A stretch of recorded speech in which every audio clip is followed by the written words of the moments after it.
अस्सलामुअलैकुम दोस्तों, मेरा नाम है सईदुर्रहमान। आज मैं आपकी खिदमत में हाजिर हूँ एक और नए व्लॉग के साथ। आज मैं आपको बताऊंगा मटन कीमा कोफ्ते बनाने का स्टाइल। चलें आज स्टार्ट करते हैं। सबसे पहले आपने 1 कप ऑयल लेना है। जब ऑयल गर्म हो जाए तो आप इसमें 1 पाव प्याज डाल दें। जब प्याज ब्राउन हो जाए तो आप इसमें आधा पाव अदरक लहसुन का पेस्ट डाल दें। अदरक लहसुन को 5 मिनट फ्राई करेंगे ताकि इसका कलर चेंज हो जाए। जब पेस्ट का कलर चेंज हो जाए तो आप इसमें 4 टमाटर और 3 से 4 चिल्ली गार्लिक ये आपने जो है इसमें डालना है। 15 मिनट आपने इसकी अच्छी तरह भुनाई करनी है ताकि ये अच्छी तरह मेल्ट हो जाए। इसमें हम डालेंगे काली मिर्च, दालचीनी और लौंग, 1 टेबल टीस्पून ज़ीरा, हाफ टेबल टीस्पून काली मिर्च, हाफ टेबल टीस्पून दड़ा मिर्च, 1 टेबल टीस्पून धनिया पाउडर, 1 टेबल टीस्पून हल्दी, हाफ टेबल टीस्पून लाल मिर्च,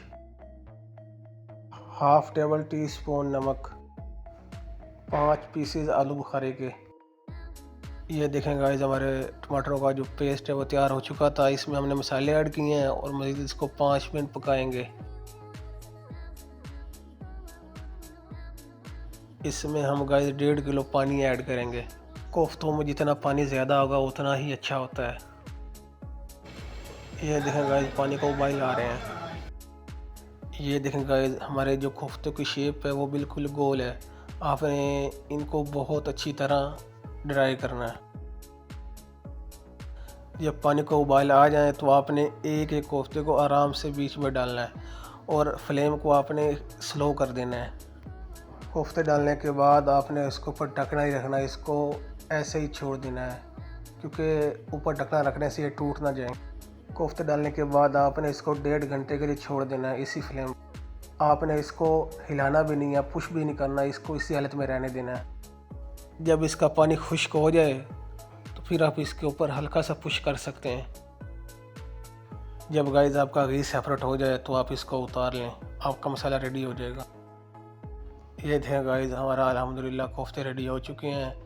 बहुत ही क्रिस्पी और बहुत ही तीखे बने हैं। आई होप ये आप ट्राई करें। इस तरह की मज़ीद मालूमात के लिए हमारे चैनल को सब्सक्राइब कर लें। मिलते हैं एक नए व्लॉग के साथ, तब तक के लिए इजाज़त दें। अल्लाह हाफ़िज़।